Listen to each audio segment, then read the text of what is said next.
STEM prep covers prerequisite content such as math and study skills and helps underprepared students get caught up at the beginning of the semester.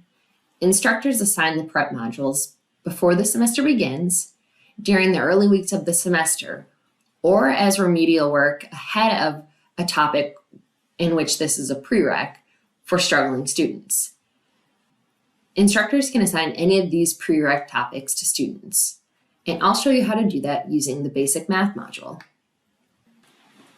Instructors can assign any of these prereq topics to students. You can either assign everything, or you can customize it, and the system will let you get very granular. Prep gives you the flexibility to specify which topics and subtopics to include in these assignments, so you can identify very specific objectives that you want your students to brush up on. I can select or deselect the content to include it in the assignment. So if I don't want to have students working on recalling the standard units of metric measurement, I simply deselect it. I can also use this slider to modify the estimated time and the number of concepts in this assignment, so I have an idea of how long typically it's going to take students to work through this. Once I finish selecting my content, I hit continue, and I simply give it a name and a due date, and then assign my points to it. Let's take a look at what this is going to look like for the students. This is a relatively brief assignment that I've created to help my students brush up on units of measure and conversion. So if I'm a student, I can either start out reviewing some of the background information on this topic, or I can go into the questions. Let's start with the questions. So first thing you can see is going to ask me a question, and these questions will vary. Some are fill in the blank, others are multiple choice, true, false, or matching questions. And in addition to selecting my answer, I'm also going to have to say how confident I am in this answer. If I need help answering this, I can click on a resource button and learn a little bit more about this topic to help me brush up.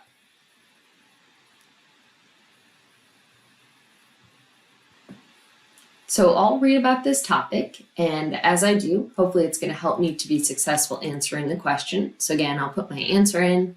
I'm going to say I'm very confident on this, and you can see I get some feedback right away letting me know my answer was correct, and I can start to see how much progress I'm making in this. The goal for the student is to get this to 100% completion. Doesn't matter how long they take or if they make some mistakes along the way, they are going to be assessed on whether or not they complete the assignment. So if they complete the full assignment by the due date, they get 100% of whatever point value you give it. So if it's worth 10 points and they get it done, it's 10 out of 10. If for some reason a student doesn't get the full assignment done, let's say they're 50% of the way through, in that case, the student would get 50% of the points, so 5 out of 10 points, so they are rewarded for the work that they do. But in most cases, there's really no reason a student wouldn't be able to get to 100%. This is based as a learning tool to help them brush up and get up to speed on these topics. So here you can see I have one that's check all apply. And in this case, I'm going to go ahead and answer. Again, you can see I got that correct. This time, let's intentionally put in the wrong answer. And here you can see I get an incorrect answer. It's going to give me some feedback. It's going to prompt me to review this topic, in which case the student can go back and work through that material together. But ultimately, the student's going to be asked more questions on this topic, and they're going to have to show that they understand it in order to get the full credit.